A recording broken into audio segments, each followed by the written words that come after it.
just stay right. So I love you. I feel alone.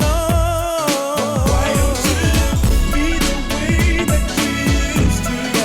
Tell me your love has not disappeared. I wanna know. All that I have is a broken heart when your love. สบายดียินดีต้อนรับทุกท่านเข้าสู่รายการ Radio Podcast ลาว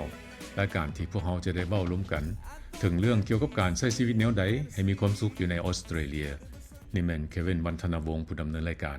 ข้อยรู้สึกดีใจและก็ตื่นเต้นที่จะได้แบ่งปันประสบการณ์การเดินทางครั้งนี้กับทุกๆคนรายการนี้ถูกออกแบบมาเพื่อแบ่งปันประสบการณ์การช่วยเหลือเรียนรู้นำกันเพื่อทุกๆคนที่มาตั้งถิ่นฐานอยู่ในออสเตรเลียโดยเฉพาะที่เฮามาจากประเทศเอเชียและกำลังหาวิธีปรับตัวในการตั้งชีวิตใหม่ในประเทศนี้หรือบางคนก็มาตั้งถิ่นฐานอยู่ในประเทศนี้ระยะหนึ่งหรือโดนนานแล้วบางทีเฮายังมีข้อข้องใจเล็กๆน้อยๆและบ่เข้าใจดีพอหรือสิ่งที่เฮาเบิ่งข้ามในชีวิตประจำวันของเฮาเองอยากขอว่าก่อนว่าการยกย้ายไปตั้งถิ่นฐานประเทศใหม่อยู่ไสก็ตามเป็นเรื่องที่น่าตื่นเต้นแล้วก็ท้าทายในแต่ละตอนเฮาจะได้ค้นคว้าสำรวจแง่มุมต่างๆของชีวิตการเป็นอยู่เพื่อให้ชีวิตของเฮาดีขึ้นและเฮาจะได้เว้าถึงเรื่องสุขภาพความเป็นอยู่ที่ดีตั้งแต่การเข้าถึงการเบิ่งแยงสุขภาพไปจนถึงด้านสาธารณสุขและเข้าใจถึงคำแนะนำจากกระทรวงสาธารณสุขของรัฐเพื่อป้องกันและซอกหาระบบการปิ่นป่วยที่เฮาอาจยังจะบ่ฮู้ดีพอและจากนี้อีกเฮายังจะมาเบิ่งและสำรวจถึงบรรทัดฐานด้านสังคมและวัฒนธรรมที่เฮาอยู่ร่วมกันเพื่อช่วยให้เข้าใจในวิธีสร้างความสัมพันธ์และความรู้สึกของการเป็นส่วนหนึ่งของชุมชนในสิ่งแวดล้อมใหม่ของเฮานี้พอดคาสต์นี้เป็นพื้นที่ปลอดภัย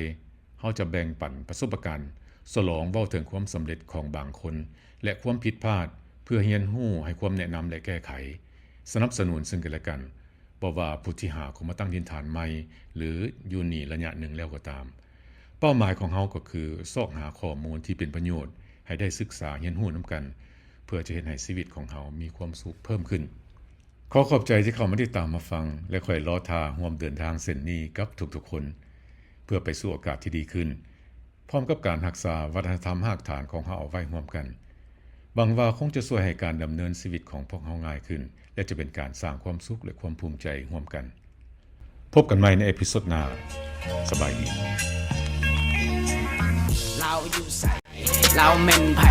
เรามาแต่ใส่เราอยู่ไกลอยู่ไกลเรานอกเราไหนเราเหนือเราใต้เราเฮ็ดเราได้เราใส่เราเจริญ